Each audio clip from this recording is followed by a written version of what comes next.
Bonjour, oula. Bonjour et merci de votre présence. On est très heureux d'engager cette conversation en votre présence et surtout de la partager et de la nourrir. Ça ne sera pas uniquement une conversation entre moi et Anaïs, mais voilà, on pourra aussi être dans un échange beaucoup plus ouvert. Et on va vous présenter un petit document, un PowerPoint qui va nous servir de fil conducteur pour cet échange et qui revient beaucoup sur un peu la genèse d'une rencontre, en fait, puisqu'il est beaucoup question de rencontres, d'une histoire de lieu aussi, de parcours, de cartographie. Avec Anaïs, on a partagé quelques projets et on va vraiment s'en servir comme fil conducteur de cet échange et pouvoir aussi évidemment évoquer une actualité beaucoup plus récente en cours, mais j'en dis pas plus pour pouvoir engager véritablement cet échange. Le contexte, il est très particulier puisque jusqu'à très récemment, j'étais encore au FRAC PACA à Marseille et le lien évidemment avec le travail d'Anaïs s'est affirmé autour du dessin en arrivant au FRAC Picardie à Amiens, qui est le seul FRAC en fait spécialisé autour du dessin. Aujourd'hui, c'est certainement même la plus belle collection publique en France, voire en Europe, de dessins contemporains. Donc c'est évidemment un compagnonnage et une invitation qui s'est nourrie et qui évidemment s'est enrichie de cette collection et qui nous a permis de développer de nouveaux projets en fait. Peut-être Anaïs, si tu veux dire quelques mots. Je dirais de meilleurs mots avec des images en accompagnement, je pense. Je propose qu'on amorce les choses, mais merci d'être là. Et on va commencer peut-être par un premier rapport d'espace et une première temporalité qui est celle de la rencontre avec un territoire qui est celui du sud, aux alentours de Marseille, et le centre d'art Fernand Léger de Port-de-Bouc, où je retournerai pour Maison Blanche en fin d'année, et où je développerai ce qui s'était amorcé là il y a quelques années. C'est une manière comme ça de dénoncer que lorsque je travaille dans un lieu, il y a d'emblée une dimension qui excède le local et qui va chercher le transversal et la continuité par ricochet, par maturation. Et lorsqu'on parlait de cartographie, c'est une cartographie qui ne pourrait pas tenir sur un plan bidimensionnel et qui aurait besoin d'enchasser comme ça plusieurs plans de PowerPoint de différents lieux. Mon entrée est d'emblée un peu méandreuse, mais en même temps, ce qui se donne à lire là est graphiquement assez perturbant et difficile à lire. Et j'amorce aussi la notion de lecture dans le rapport à l'écriture qui va émerger petit à petit. Donc là, peut-être qu'on va pas trop détailler, mais c'est simplement de revenir un petit peu comme une archéologie, dans la mesure où je travaille aussi à partir de strates géologiques. Il y a tout ce principe-là d'une pensée qui cherche l'arrière-plan. Port-de-Bouc, ville portuaire, je sais que Nicolas y est également passé, Nicolas Daubagne qui est là. Installation de papier, ce sont mes premières installations de dessin qui procèdent par photocopie. Et qui comme ça développe une sorte d'enveloppe presque reptilienne ou assez texturée, un petit peu écaillée, et qui va ensuite se développer et s'architecturer en changeant de matériaux. Avec une forme effectivement qui est immédiatement perceptible comme étant de l'ordre d'une installation immersive en fait, puisqu'on est dans le dessin, on pénètre à l'intérieur du dessin avec effectivement après cette étape à Port-de-Bouc une autre proposition dans un contexte lui aussi d'un lieu dédié à l'art contemporain au FRAC à Marseille. Oui, peut-être pour identifier matériellement ce que l'on a sous les yeux, auquel moi je me suis habituée, ça devient mon quotidien. Donc il s'agit au départ d'un dessin de petit format qui trouve son ancrage dans le territoire de travail et qui est là, qui va choper sur un détail miniature, une pierre, un fragment, un végétal, mais qui va parler d'enjeux qui touchent au contexte beaucoup plus global. Et ce dessin, que j'appelle dessin matrice, va rester en process comme une sorte de réservoir. Donc il est numérisé, multiplié, étiré dans tous ses possibles par des jeux d'agrandissement, de rétrécissement. Souvent, il contient lui-même aussi des mots qui sont pris dans une matière graphique. Et c'est le résultat de ces agrandissements, rétrécissements qui vient là, comme ça, tapisser l'espace avec l'adjonction de volumes qui aussi trouvent leur source localement. Là, pour le coup, je suis allée chercher les encombrants, donc ce que les gens jetaient dans la rue et qui parlaient de brisure et d'usure. Et donc, ce sont des espaces, pour la plupart du temps, pénétrables, qui viennent comme ça totalement reconfigurer l'espace tel qu'il était, mais à partir des données, pour donner une lecture dynamique et qui touche à un autre rapport au temps, à l'espace et à la manière dont on marche aussi dans un nouveau lieu. Alors je parle de la marche parce qu'ensuite il y a eu des marches avec Guillaume Mont-Saint-Jean, assez spécialiste des questions de cartographie, de territoire, et qui nous a amenés au FRAC PACA à Marseille, où là le changement de matériaux, à savoir du PVC imprimé, ou accompagne une réflexion qui cherchait l'architecture, qui cherchait la structure et à trancher les formes et aussi à les rendre autonomes dans leur tenue dans l'espace. Donc techniquement, ce sont des agencements de plans qui ensuite se redéplient sur un espace minimum. En fait, je cherche toujours, même pour des questions de stockage, à que tout remis à plat, ça soit quelques centimètres d'épaisseur et que ça tienne dans un espace vraiment réduit, et que lorsque ça se redéploie, ça puisse se redéployer à très grande échelle, et que rien ne soit jamais totalement définitif, c'est-à-dire que là, c'est une présentation donnée qui est partie d'ailleurs de présentations antérieures. Dans un nouveau lieu, il peut y avoir moins d'éléments, plus d'éléments. Une installation peut venir dialoguer avec une autre. Et faire que comme ça, on parlait de cartographie, parce que de fait, de plus en plus, qui se noue dans le dispositif même du travail, ce sont des dialogues entre des lieux, et où la ligne que je transporte de lieu en lieu, parce qu'un même dessin peut produire plusieurs installations dans des territoires différents, la ligne devient comme ça vecteur de continuité, d'évolution. C'est pas la répétition du même, il y a des évolutions, de jonction d'un lieu à un autre. Et effectivement, ce que tu évoques, Anaïs, là, à l'instant, c'est des notions récurrentes qu'on va retrouver dans ton travail et tes différentes propositions. On voit que ces installations viennent complètement brouiller les cartes et brouiller les repères qu'on peut avoir d'une architecture, comme on le voyait précédemment à Port-de-Bouc. On est vraiment dans une redéfinition d'un espace avec des questions de circulation, des questions d'un organisme quasi organique aussi. On est dans le dessin et en même temps on est dans une circulation qui permet de vraiment appréhender le dessin physiquement. Donc on est vraiment dans cette dimension immersive, mais qui à chaque fois évolue également au fil du temps, mais nous donne à voir en fait une métamorphose complète des lieux qu'Anaïs peut investir à chacune de ses propositions. Et la dimension graphique, plutôt que de cerner des formes, vient là essayer de traduire des flux qui, au niveau du processus, sont ceux que moi j'éprouve en étant très nomade, en allant un jour, il y a 2 jours, hier déjà, j'étais à Lisbonne, à la Junqueira. Demain soir, j'y retourne, et il y a comme ça une sorte de tricotage, d'embryamini de lieux. Donc c'est une expérience de perte de repères. J'ai besoin de cet ailleurs pour être perturbée justement dans ce qui me cadre, et c'est une sortie du cadre qu'on voit là.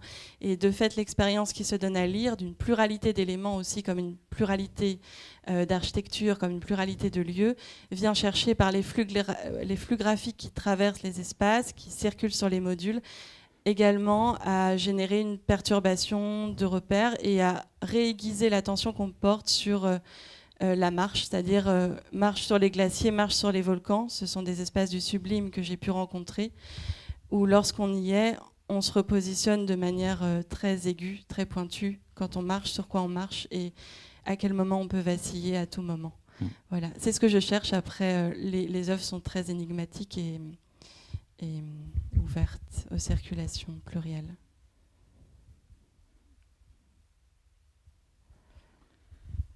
Alors on souhaitait évoquer un projet assez atypique, puisque Anaïs, depuis quelques années, a développé et a eu l'occasion de participer à différents projets et de pouvoir mettre vraiment en partenariat un lieu tout à fait incroyable et insolite qui est le musée du dessin et de l'estampe de Gravelines, qui se situe à côté de Dunkerque. C'est un musée qui est consacré à la gravure, avec des collections absolument fabuleuses, qui commencent avec aussi bien Albrecht Dürer que Gustave Doré, qu'on évoquera un petit peu plus tard.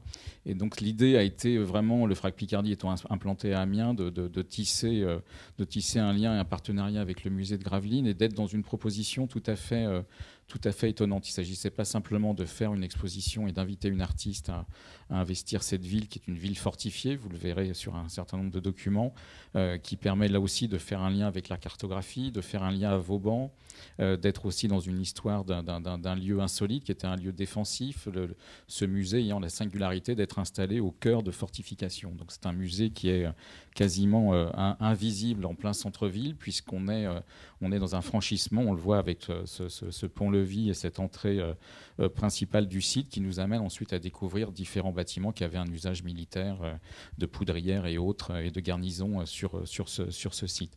Et il suffit de faire quelques mètres en élévation le long des fortifications pour découvrir un paysage qui au contraire s'ouvre sur le littoral, et on bascule complètement dans un autre paysage. Donc la proposition conçue avec Virginie Caudron, la directrice du musée, a été vraiment d'inviter Anaïs non pas à exposer dans les espaces où traditionnellement les collections sont présentées, mais au contraire d'investir un espace tout à fait inédit, qui est une ancienne casemate à demi enterrée, et de mettre en œuvre un projet qui est vraiment un projet de l'ordre d'une expérience personnelle, en fait, avec un principe, un process tout à fait particulier, puisque dès que vous avez franchi ce pont, vous arrivez sur l'accueil du site, et à l'accueil du site, on vous remet une lampe torche, on vous indique l'endroit de la casemate investie par Anaïs, et cette visite s'opère vraiment de façon tout à fait solitaire, en fait. Il n'y a pas de médiation, il n'y a pas d'accompagnement.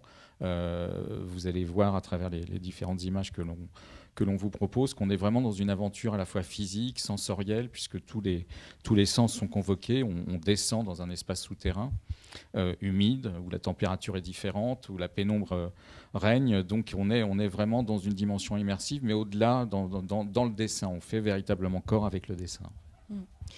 Alors, donc, proposition par Pascal d'aller découvrir cette ville que je ne connaissais pas du tout, que l'on voit là schématisée à un moment sous une forme cartographique avec ses principes de fortification étoilée.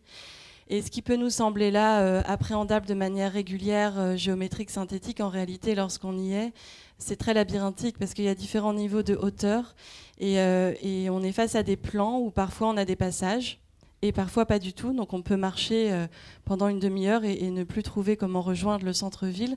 Donc ça m'intéresse assez cet étirement entre une conception géométrique et planifiée et quelque chose qui dans l'espace se joue très différemment avec des points de stratégie, des choses alambiquées en termes d'expérience d'espace. Et en effet, lorsque l'on se trouve au cœur de la partie du château, on est à la fois face à des plans, des ouvertures, des ponts qu'on passe.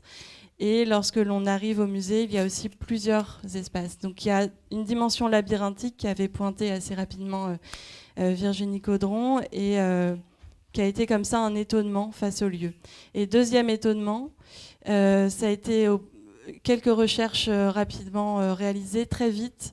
Le lien très fort entre Gravelines et l'Islande. C'est une ville qui est jumelée à l'Islande. Il y a la fête des Islandais. Et si on me connaît un peu, on connaît à quel point l'Islande a été un marqueur et un générateur dans mon travail. Première résidence, hiver 2015, des paysages de flux géologiques, noirs volcans, blanc-neige qui se fracturent en surface et qui sont des paysages à 360 degrés dans lesquels on s'immerge. Je parlais de paysages de sublime dans lesquels on repose la question de où est-ce qu'on met le pied. C'est l'Islande qui m'a apporté cette dimension-là. Donc là, tout à l'heure, quand j'amorçais comme ça par des petites graines, comme un petit pousset, cette jonction qui se produit entre les lieux, aussitôt j'ai fait cette proposition de poursuivre le travail qui s'était amorcé en Islande et de voir alors à la fois comment dans la durée les choses prendraient forme différemment et dans la rencontre aussi avec un lieu fortifié, parce que Gravelines a ce paradoxe d'être lisiblement enclose depuis le Moyen-Âge avec des évolutions, donc ça veut dire qu'on tenait à ces remparts pour les restaurer, les faire évoluer, les rendre plus performants.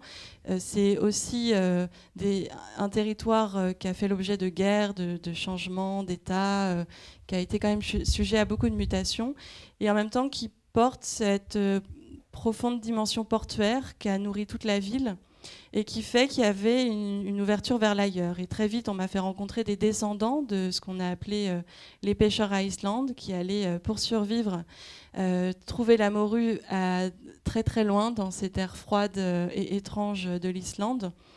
Et c'est nouer le lien autour d'une mémoire qui porte très peu de témoignages directs en réalité. Ce que les descendants m'ont dit, c'est surtout qu'on n'en parlait pas, et que quand on était enfant, on ne posait même pas la question, tout simplement parce qu'on n'en parlait pas, et les hommes allaient entre eux en parler au café entre pêcheurs. Et de fait, il y avait comme ça cette sorte de mémoire qui touchait à un indicible ou à un immémoriel, un manque de texte, d'images, et qui a alimenté mon entrée, qui a été un stimuli, un moteur du dessin et de ses flux.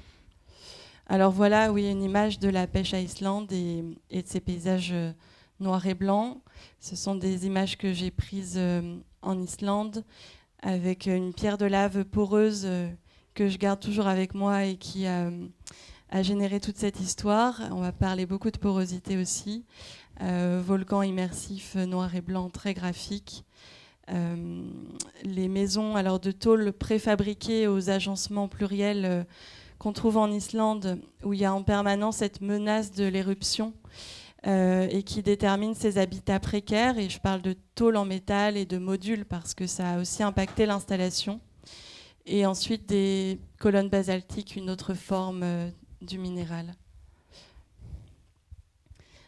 Alors en écho, une céramique d'aspect avec une approche graphique qui a été acquise par le FRAC Picardie l'an dernier. Je ne sais pas si je te laisse la parole ou si... Oui, je voulais revenir aussi sur ce que tu évoquais tout à l'heure, c'est-à-dire qu'on est à Gravelines, on est dans une ville fortifiée avec cette dualité avec un horizon qui est complètement fermé, avec une circulation enterrés en fait dans des bastions qui n'offrent aucune ouverture sur l'extérieur, et en même temps on est sur cette ouverture avec un horizon ouvert avec l'Islande, qui est cette aventure assez étonnante, qui reste encore assez méconnue. Il y a assez peu de travaux qui ont été menés sur ces campagnes de pêche au long cours et ces histoires de marins qui touchent aussi bien Gravelines que l'Islande. Et on le retrouve sur les images et sur certains documents d'archives où il y a en Islande un cimetière de marins aussi originaire de Gravelines. Donc c'est vraiment quelque chose d'ancré dont on ne retrouve plus aucune trace aujourd'hui physiquement dans Gravelines. Donc il est vraiment question de mémoire, il est vraiment question de documents, d'archives. Et on est face à une histoire qui effectivement nous renvoie dans ce dialogue et ce contraste entre le noir et blanc, entre le paysage volcanique, les paysages de neige, qu'on retrouve évidemment à travers le dessin noir et blanc d'Anaïs. Donc on est vraiment dans des questions de porosité, de cartographie. On est dans des questions de temporalité différentes aussi, puisque c'est un projet au long cours. On n'est pas du tout sur un modèle classique d'exposition d'une durée moyenne de 3 à 4 mois. Là, on est sur un projet de 10 mois. Qui correspond plus ou moins d'ailleurs à la durée des campagnes de pêche. Donc on est presque symboliquement sur ce temps long à investir, sur lequel Anaïs revient régulièrement pour modifier et agencer différemment sa proposition. Et donc on est vraiment dans quelque chose qui s'inscrit véritablement dans la durée et qui ouvre sur un ailleurs et sur une mise en récit vraiment complètement différente. Et ce qui était intéressant, c'était aussi de jouer sur ces questions d'échelle et de ne pas être simplement dans dans une dimension monumentale, dans une dimension immersive, mais de revenir aussi à des formes comme ces pierres, comme ces laves qu'on a pu acquérir aussi pour le FRAC, avec ces porcelaines, d'être vraiment dans quelque chose qui est très poreux, avec beaucoup de cavités, où on est aussi déjà dans des invitations, des circulations un peu mystérieuses, dans quelque chose aussi qui peut s'apparenter à une dimension aussi très organique. Donc on est face à des objets qui ont une certaine rugosité aussi. Donc on comprend le paysage à travers des échelles et à travers des objets produits qui nous renvoient aussi à tous nos sens et à la perception vraiment physique de ces espaces, en fait. Je suis revenue sur l'image de la pêche à Islande. Ce qui était particulier, c'est que, en fait, ils ne débarquaient pas sur les côtes, sauf exception d'un accident où il y avait cette maison hospice qui potentiellement pouvait les accueillir. Donc, se projeter comme ça sur un état d'habitation pendant plus de 6 mois, où ils étaient entre deux rives, où finalement leur trajectoire n'avait pas pour but d'arriver à un rivage, et un état flottant d'existence qui était qui occupait la plupart de leur temps de vie. Donc cette interrogation quant à un rapport à la demeure, à l'habitation qui se situe d'une autre manière et qui est dans cette ouverture, dans cet entre-deux, cette circulation de l'ailleurs. Et le titre de l'exposition vient d'un théoricien, architecte, Benoît Gautz, dont j'ai prélevé cette formule, pas d'oikos sans poros, pas d'habitation sans passage, et qui venait d'emblée remettre en question cette image stabilisée qu'on peut avoir du chez-soi, de la demeure comme un point de repère localisé, et qui évidemment fait écho à ces voyages qui se traversent avec des points d'aller-retour en pointillés d'une année à l'autre. Donc là, c'était un petit peu la problématique de départ, mais d'une impossibilité en même temps de se projeter et d'atteindre une pleine compréhension de évidemment ce qu'ils pouvaient vivre sur ces bateaux, mais qui était là pour tenter d'y tendre. Je ne sais pas comment l'énoncer, aller vers en tout cas. Donc juste simplement, ce sont des céramiques, mais c'est une approche graphique, donc nourrie par ce principe de porosité et qui est en même temps lié à ce que Leroi-Gourhan identifie comme cette origine du graphisme, que sont des gestes rythmés, répétitifs de percussion, d'inscription, d'incise, qu'on va ensuite retrouver dans les tablettes d'argile par exemple. Et immédiatement, mon premier rapport à la céramique, ça a été de prendre une pointe en métal, une pointe sèche, et d'aller continuer à dessiner dans une matière qui, pour le coup, devenait réactive au geste, à la différence de ce que j'éprouvais avec une feuille de papier. Et là, on vous montre 2 pièces qui sont visibles dans l'installation, une autre qui a été produite après une 2e résidence en Islande, qui parle donc à la fois de cette image archétypale de la maison, et en même temps de cette ouverture qui est à la fois fragilité et espace de circulation. Et ces céramiques sont positionnées à l'intérieur de trous, de cavités d'anciennes cheminées, et viennent comme ça en réduction nous dire quelque chose de ce qui se construit en termes de modalités d'espace plus globales, puisque l'on entre dans l'exposition par une ouverture souterraine, un long tunnel qui nous montre aussi des ruines qui ouvrent vers les hauteurs. Et c'est un principe de mise en abîme et de mise en crise d'une existence, d'une expérience sous la forme de porosité, enfin, d'aller s'ouvrir, enfin, de creuser l'espace, même si la casemate est finalement un espace clos, mais que le dessin vient à nouveau ouvrir. Et qui ouvre sur un espace qui, au premier abord, reste complètement mystérieux et inconnu, puisque rien n'est révélé, si ce n'est la direction par ce grand couloir vers un autre espace qui, lui, vous allez le voir, est investi différemment. Donc on est vraiment sur des champs d'écriture très très complémentaires. On est dans le dessin, on est dans l'écriture, on a des formes d'écriture très très différentes. Et on a cette progression qui fait que physiquement, on descend quelques escaliers, on emprunte ce grand couloir. On est dans la pénombre, il fait froid, il y a une humidité, donc on est vraiment convoqué déjà physiquement dans ce premier corridor, avec vraiment physiquement un ressenti assez fort. Donc là, c'est en fait, toute l'installation est générée à partir de ce dessin matrice qui apparaît à gauche. Et ensuite, on voit, donc là c'est un aperçu du processus, comment Le recours au numérique permet comme ça d'étirer les rapports de texture en rétrécissant, en agrandissant, et permet au dessin de poursuivre son tracé et son développement, potentiellement de manière indéfinie, parce que le numérique fait que je peux toujours multiplier à nouveau. Et multiplier, ça veut dire aussi aller déposer dans d'autres lieux, ou restocker, replier et réouvrir ailleurs autrement, amplifier. Et souvent, les dessins matrices, on peut donner lieu à des petites pièces comme à des très grandes pièces. Et ce sont des ressources que je conserve. Et ce qui m'intéresse, c'est qu'à l'avance, je ne sais pas quel sera le devenir de chacun de ces dessins. Donc là, c'est en avançant dans ce tunnel souterrain. Donc Laurent Schmidlin, qui maintenant dirige le musée Assion d'art moderne, qui nous a accompagnés sur l'entretien que l'on trouve dans la publication, a bien noté cette particularité que là, l'installation faisait corps avec la casemate plutôt qu'elle n'y prenait simplement place, et qu'on ne pouvait pas appréhender l'ensemble en une vue globale, que c'était d'emblée un parcours qui pouvait introduire une approche narrative, mais qui est perturbée à beaucoup d'égards par justement une histoire qui ne se laisse pas vraiment narrer comme telle. Avec véritablement à chaque fois des points de vue différents, subjectifs, puisque chaque visiteur évidemment se guide, s'oriente différemment au gré de sa lampe torche, et un paysage qui se révèle dans cette voûte magnifique de pierre, et on est là amené à découvrir une dimension très très immersive, un espace, un paysage complètement différent dans lequel on circule, on déambule, avec à chaque fois des éléments qui sont des éléments de surprise, de jeu d'échelle, mais aussi de niches qui sont investis par ces éléments, ces objets en faïence, et que l'on peut découvrir ou ne pas découvrir en fonction de votre parcours, en fonction de votre attention et de votre curiosité, de l'espace que vous avez à découvrir sous les yeux, quoi, en fait. Alors par rapport aux installations précédemment montrées, là ce sont des modules en métal imprimé, et qui viennent faire résonance avec quelque chose d'un peu plus pointu, un peu plus percutant, dans un musée de la gravure, en écho à mon travail à la pointe sèche dans la céramique, plus percutant dans l'évocation de glaciers durs, d'armes, de défense. Là, c'est une casemate qui était le dernier refuge, donc c'est vraiment...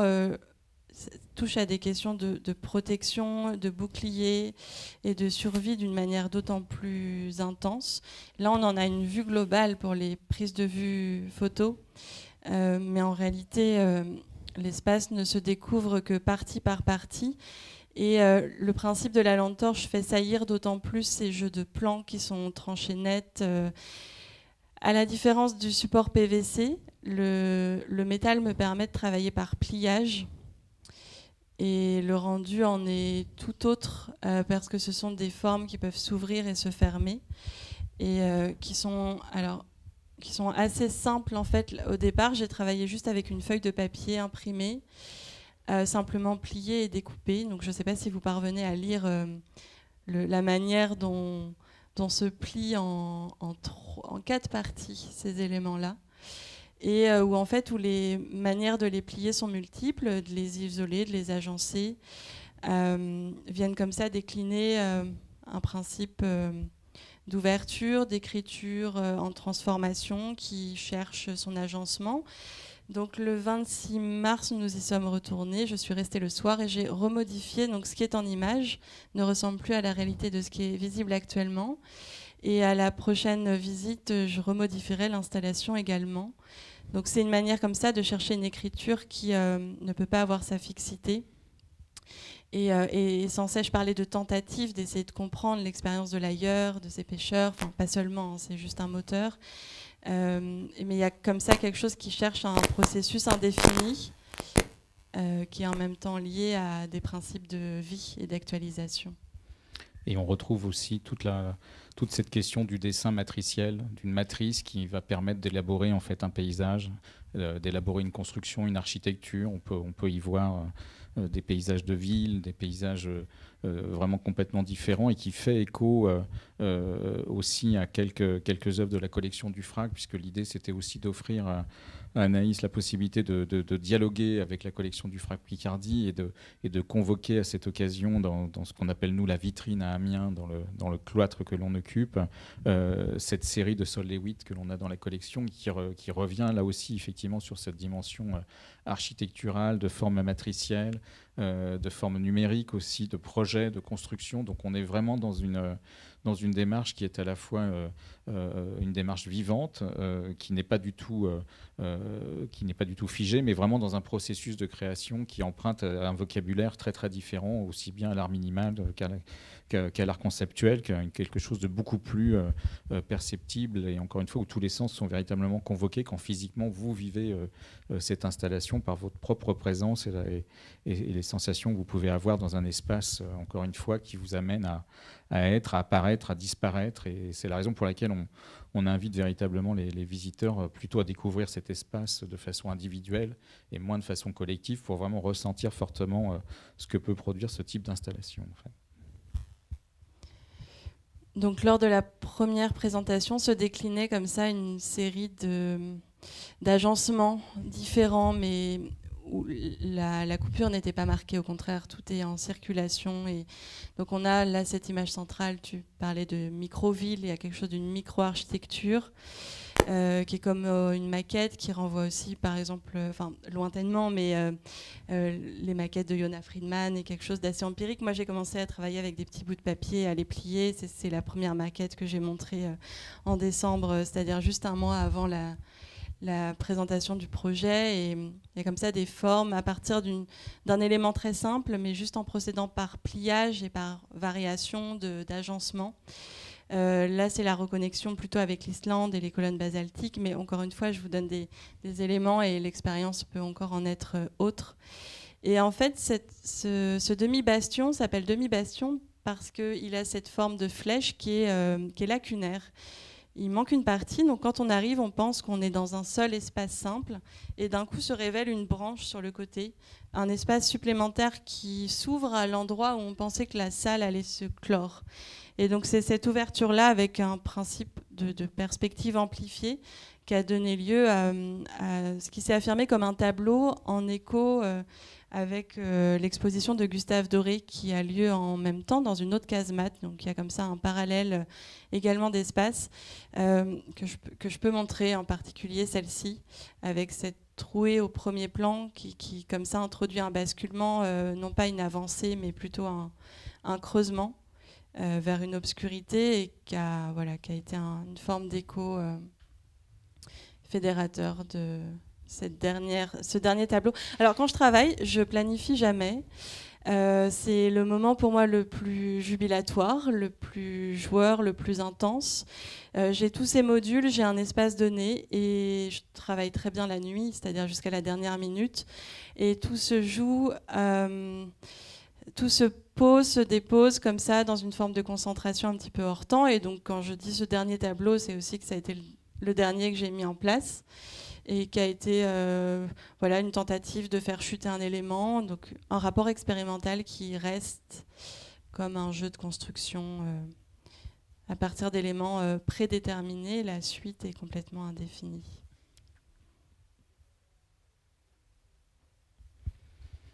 Alors il est aussi question alors on parlait d'écriture effectivement et de champs d'écriture différents. Il est question de publication aussi, d'édition.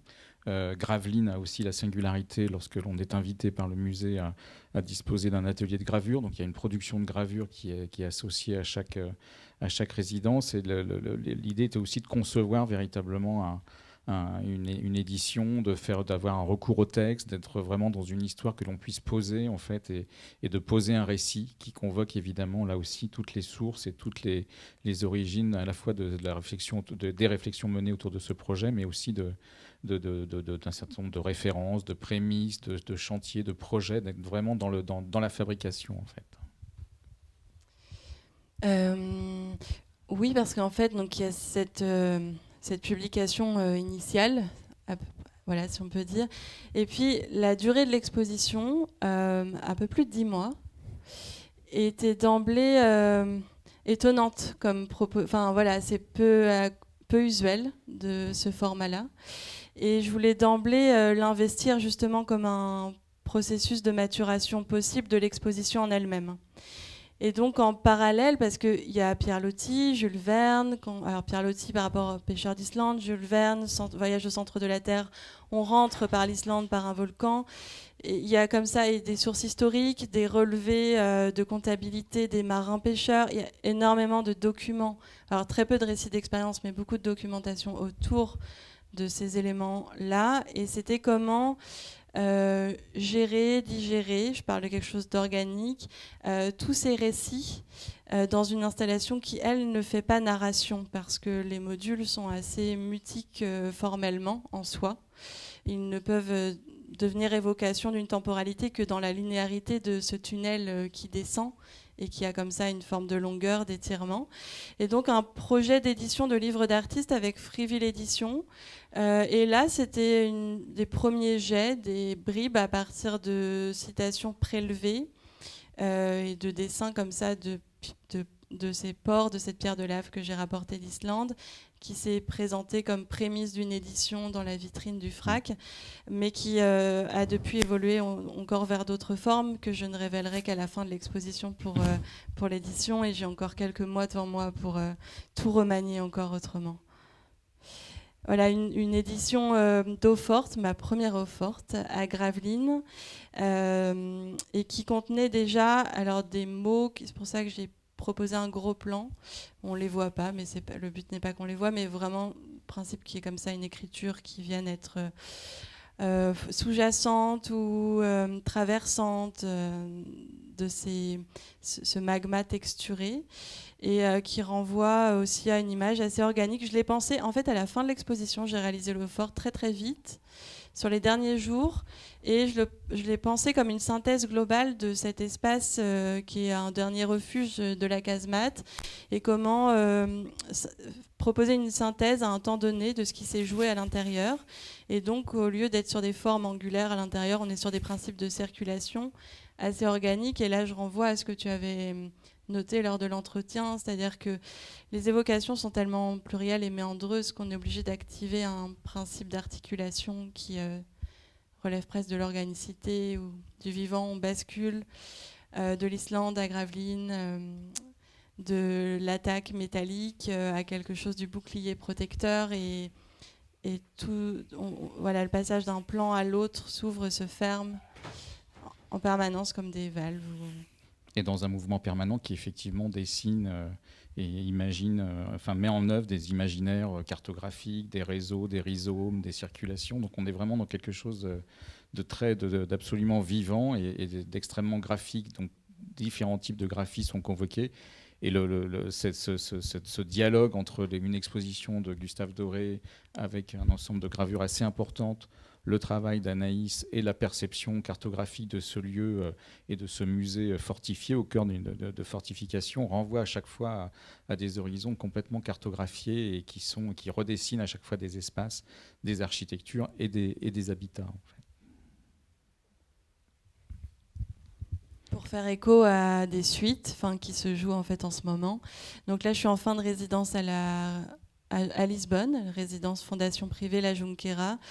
Et ce sont des dernières pièces, des porcelaines, des céramiques qui ont émergé et qui ont fait saillir d'autant plus cette dimension de recherche de l'écriture, d'une textualité, d'une inscription, qui se confronte à son propre mutisme, puisque le texte s'effondre ou émerge d'une texture géologique ou organique, et vient comme ça s'affirmer. Donc c'est un prolongement. En arrivant à Lisbonne, je trouve une grotte, je prélève une pierre étonnante à mes yeux, et le géologue me révèle qu'il s'agit encore une fois d'une pierre de lave, d'une toute autre composition que celle prévue en Islande, mais il y a comme ça quelque chose de la géologie qui d'emblée traverse nos territoires, puisqu'elle est première, et les remet en question sur des durées très très grandes, et bouleverse complètement le rapport que l'on a au loin, au près, à l'ici et à la durée, mais aussi au grand et au petit,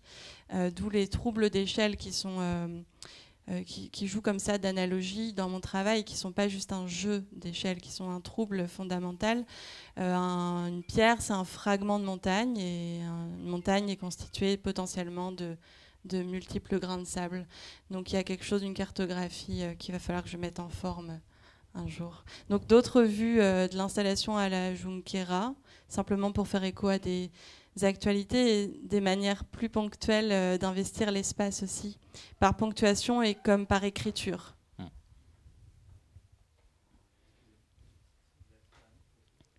Là, c'est de la céramique, c'est de la porcelaine trempée dans l'encre. Et là, j'ai travaillé à partir du terramoto et de tout ce que ça a généré en termes d'écriture de lettres, de conflits de philosophes très fameux, Voltaire, Kant, Rousseau, et ce qui m'a amené comme ça à mettre la porcelaine blanche dans l'encre noire. Oui, puis on est comme sur le visuel précédent, on est vraiment sur une page d'écriture en fait, qui devient volume, qui devient relief, et dont les signes prennent forme véritablement, et on le voit comment le volume ensuite s'affranchit pour faire à nouveau paysage architecturé, énigmatique, géologique, au cœur d'un environnement qui est lui-même déjà très chargé de motifs, et comment chaque espace, chaque pièce vient prendre possession de cet espace. Une autre vue, mais peut-être j'en dis pas beaucoup plus. Oui, ça fait aussi écho. Enfin, je pense aussi à ce que tu as fait au musée Yéniche à Vevey, où on est effectivement sur un sol qui est investi, et on n'est pas simplement dans un rapport au mur, on est aussi dans un rapport physique où on marche délibérément dans un dessin, sur le dessin, et on chemine. Donc on vient ajouter encore un certain nombre de parcours, on dessine un espace tel que lui-même est aujourd'hui investi, en fait.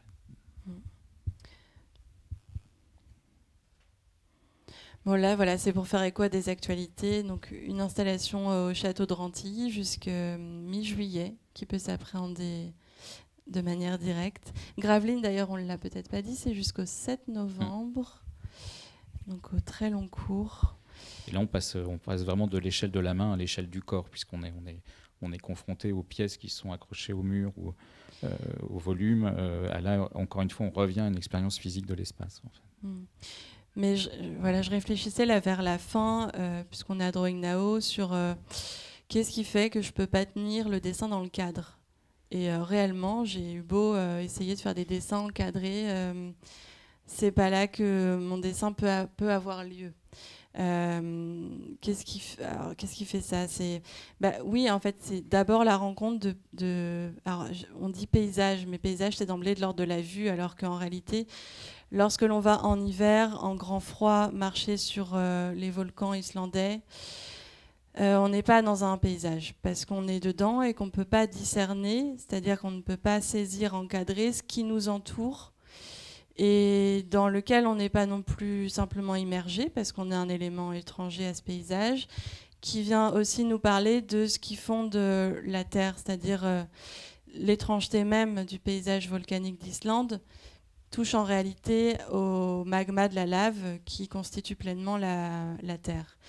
Et donc c'est ces expériences-là, qui sont aussi hors cadre et des expériences de dessaisissement, qui fait que j'accepte mal qu'on puisse se saisir d'un dessin, simplement. Donc quand bien même je me saisis de modules, ce sont des modules qui ne sont là que provisoires et qui vont se reconfigurer encore ailleurs autrement. Et là, c'est une vue d'une installation en extérieur produite par Cahors Juin Jardin à Cahors il y a quelques années, et qu'on va pour la énième fois remettre en jeu différemment avec Philippe Piguet au Sables d'Olonne dans quelques temps, inauguration le 2 juillet, et qu'on va remettre en situation d'une manière qui m'est encore inconnue, et c'était tout ce qui fait la joie de mon rapport au dessin.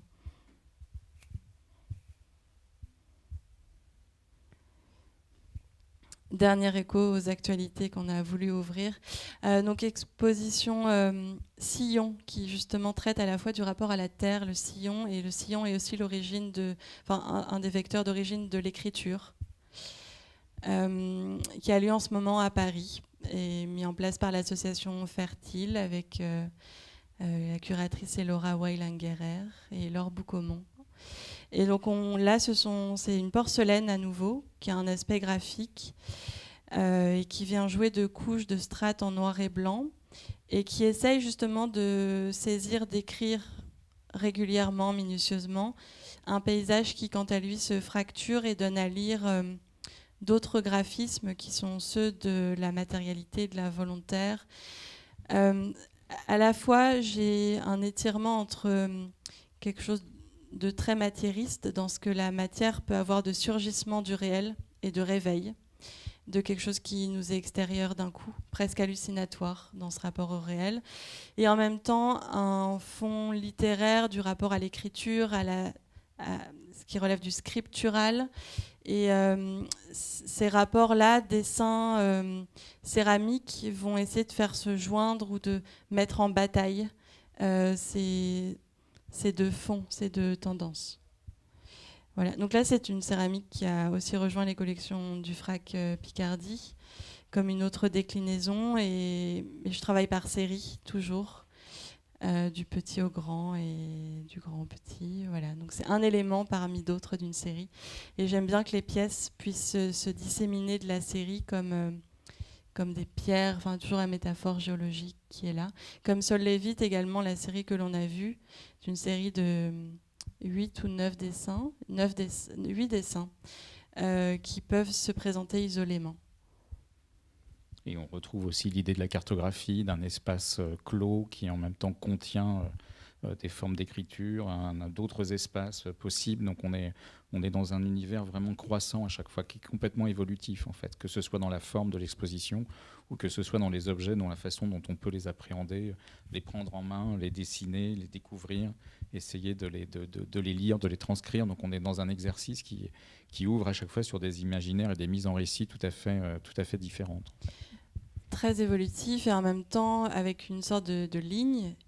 C'est-à-dire que de l'extérieur, on peut avoir l'impression que c'est très répétitif. Et de l'intérieur, dès qu'on est attentif aux variations de forme et d'agencement, c'est un autre monde qui se construit, mais à chaque fois, il y a une sorte d'axe qui permet de faire cartographie et pas simplement dissémination et éclatement.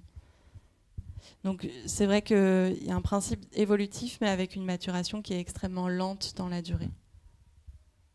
Autant que la géologie l'est. Voilà, on vous invite bien volontiers entre les Sables d'Olonne et Gravelines, c'est tout proche l'un de l'autre, il n'y a pas de souci. Vous pouvez découvrir vraiment différentes propositions du travail. Et puis on a mis à votre disposition le numéro de semaine que l'on a édité, qui vous permet de retrouver en fait en grande partie l'iconographie en lien à la fois aux campagnes de pêche en Islande, les liens, les références aussi à Gustave Doré. Donc vous avez une matrice là aussi qui pose un certain nombre d'enjeux qu'Anaïs continue à travailler, à réinventer à chaque fois, à chacune de ses invitations. Et s'il y a des souhaits d'intervention, elles sont bienvenues, évidemment.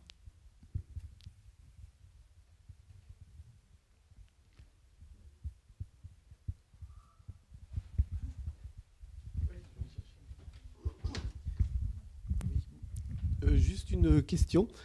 Vous avez une formation gravure, que je sache, et je vois que vous êtes quand même experte en céramique.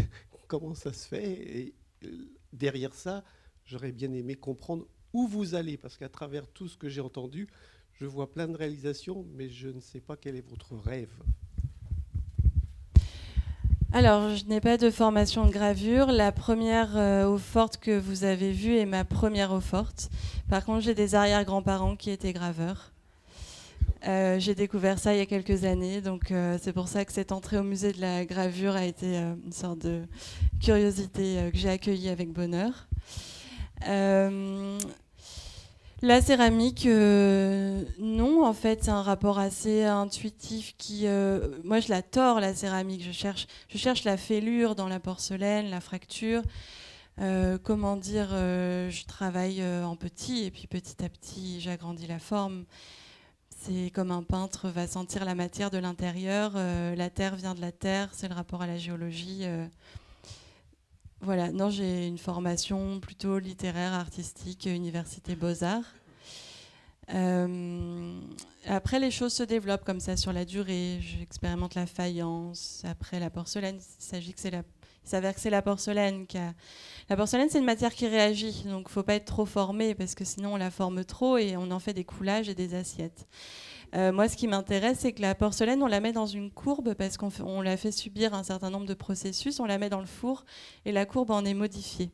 Mais reste juste par rapport au processus qui a été donné de surinondation, de vibration, de secousse, d'étirement de la matière, de poussée par en dessous comme des plaques tectoniques. Et où est-ce que je vais? Mais dois-je le savoir? Mais je suis errante comme sur un bateau. Non, j'avance pas à pas. À chaque, c'est comme partir en randonnée. Vraiment, l'errance me va mieux que la pure trajectoire.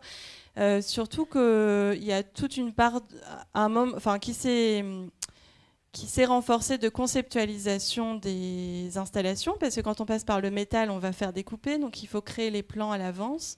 Alors qu'au départ, je taillais tout sur place, comme au FRAC à Marseille pendant 3 semaines, sans savoir à l'avance. Donc là, il y a une part quand même qui se dessine, se détermine à l'avance. Donc je suis très heureuse de ne pas savoir totalement où je vais, et c'est sûrement ce qui me maintient vivante dans le travail. Merci. Merci.